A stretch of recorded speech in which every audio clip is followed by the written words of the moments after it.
selaku Ketua SPMI SMK Negeri 1 Bangil. Ya, betul. Bagaimana kabarnya? Siap lagi? Ya, alhamdulillah sehat, ya, seger, bahagia, ceria. Langsung ke pertanyaannya saja, Pak. Boleh. Apa yang dimaksud dengan teaching factory dalam pendidikan vokasi? Oke, berarti kita sebenarnya teaching factory itu kalau di Indonesia kan itu mungkin pembelajaran yang berbasis pabrik begitu ya. Jadi teaching factory itu adalah berusaha untuk menghadirkan suasana pabrik itu di SMK. Jadi vokasi itu memang sangat dekat dengan industri. Nantinya pada saat pembelajaran itu juga harus bernuansa industri. Kenapa? Karena nanti kalau mau keluar itu juga bekerja di industri. Otomatis maka supaya mendekatkan dengan industri ada satu model pembelajaran namanya TEFA atau Teaching Factory. Jadi intinya TEFA itu secara umum adalah menghadirkan suasana pabrik, menghadirkan suasana industri di lingkungan pembelajaran di sekolah. Dan ini sebenarnya kita mengadopsi bukan hanya lingkungan dalam bentuk perabotnya, tetapi juga lingkungan dalam bentuk pendekatan ininya ya, misalnya aturan, norma dan lain sebagainya. Jadi semua kegiatan-kegiatan yang ada di pabrik itu akan dicoba dihadirkan di sekolah. Mungkin secara umum seperti itu kalau kita menerjemahkan teaching factory. Tapi sekali lagi TEFA atau teaching factory itu sebenarnya hanya sebagai model pembelajaran. Jadi model pembelajaran itu cukup banyak sekali. Tapi salah satu yang paling penting di SMK itu adalah salah satunya selain project based dan lain sebagainya itu adalah model pembelajaran TEFA, yaitu teaching factory, menghadirkan suasana perusahaan di sekolah. Menarik sekali. Produk apa saja sih Pak yang sudah dihasilkan di SMK? Banyak ya. Jadi memang karena basis dari TEFA itu adalah industri dan industri itu pasti menghasilkan produk kan kayak gitu. Jadi otomatis kalau kita menggunakan model pembelajaran teaching factory, maka sekolah itu harus menghasilkan satu produk yang nantinya juga bisa dipasarkan. Jadi kalau kita sudah memakai teaching factory, produk itu harus sampai ke hulu, sampai ke hilirisasi ya, jadi bisa dipasarkan. Kalau di SMK Bangil kita mengenal ada 9 jurusan dan masing-masing itu sudah menghasilkan sesuai dengan produknya. Contoh misalnya kalau untuk BP itu perfilman begitu ya, itu banyak film yang standarnya juga sudah harusnya layak untuk konsumsi publik. Kalau di DKV desain komunikasi visual itu ya banyak kayak souvenir dan lain sebagainya, dan itu juga layak jual. Tata busana itu juga ada beberapa produk yang ternyata juga harus bisa langsung dijual. Jadi intinya karena kita sudah bernuansa pabrik, maka produk-produk prakteknya siswa itu harus standarisasi industri. Jadi tidak hanya perilaku tetapi produknya pun harus standarisasi industri. Jadi banyak sesuai ragam di jurusan itu. Satu lagi misalnya untuk yang listrik itu ya, itu dia juga sudah membuat pembangkit listrik yang tenaga surya. Nah, seperti itulah kira-kira. Jadi banyak sekali produk dari kegiatan pembelajaran teaching factory. Baik, apa tujuan utama menerapkan teaching factory di SMK? Tujuan utamanya teaching factory itu adalah supaya kita itu siswa khususnya itu bisa merasakan benar bahwa dia nuansa pabrik itu gimana.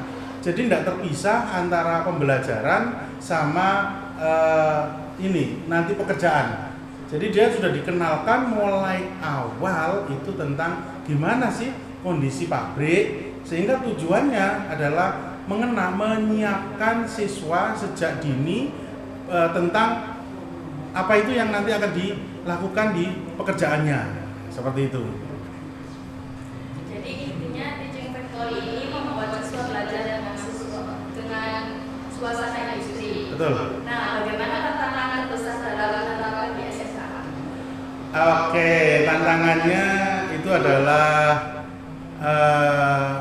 pertama, tidak semua industri itu kita bisa tarik ke sini. Kenapa? Karena baik fasilitas maupun maupun kayak misalnya pendukung begitu ya.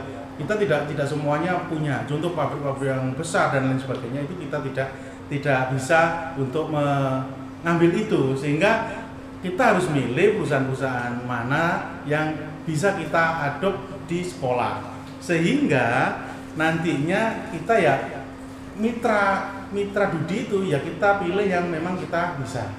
Boleh lanjut? Iya, jadi gini, intinya adalah prakteknya anak tadi itu kalau sudah bisa dijual, maka itu artinya pembelajaran kita sudah bermakna.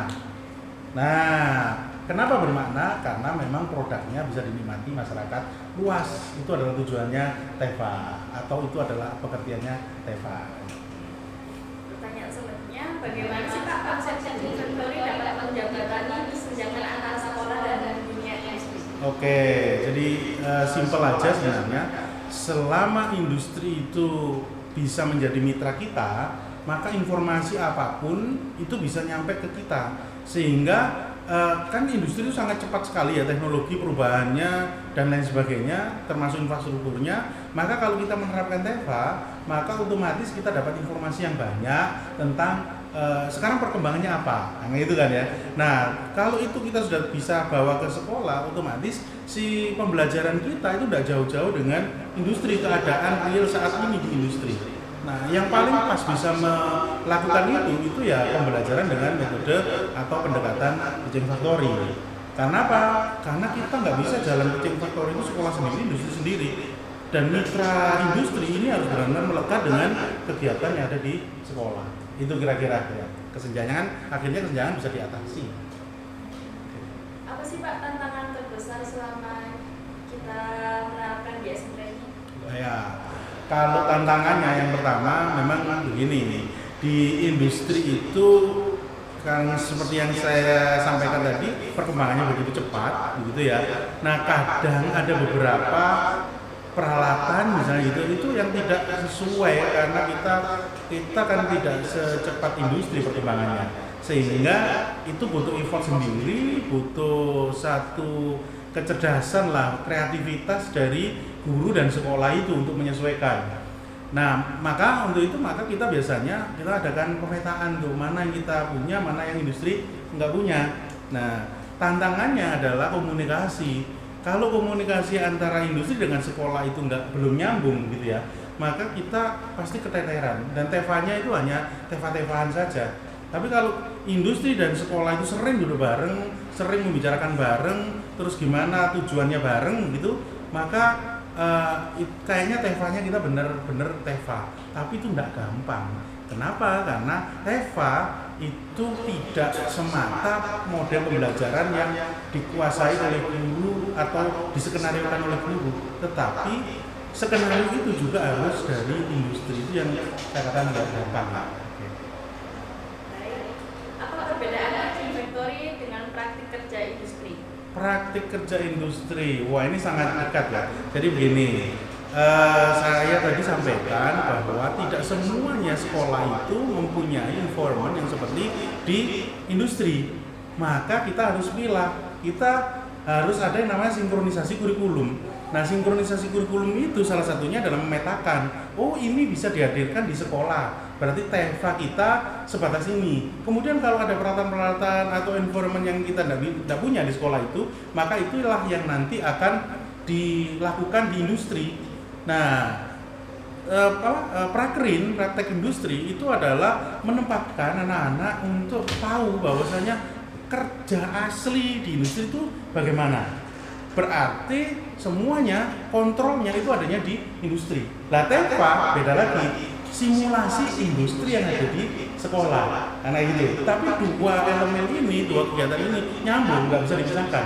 Kenapa? Karena sama-sama membentuk watak industri untuk si siswa tadi.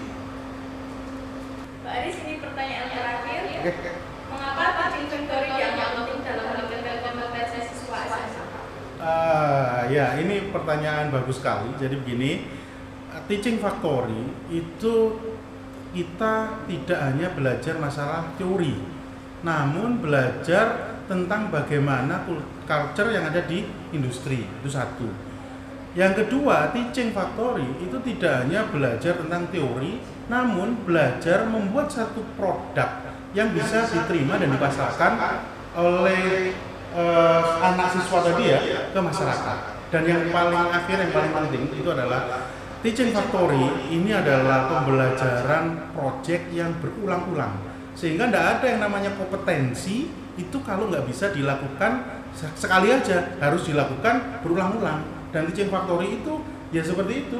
Kalau misalnya lagi produksi siaran begitu ya, tidak hanya satu kali, sampai beberapa kali, dan siaran itu bisa dinikmati oleh masyarakat. Jadi penting sekali teaching factory ini khususnya untuk mematangkan siswa calon lulusan yang nanti akan diserap di industri.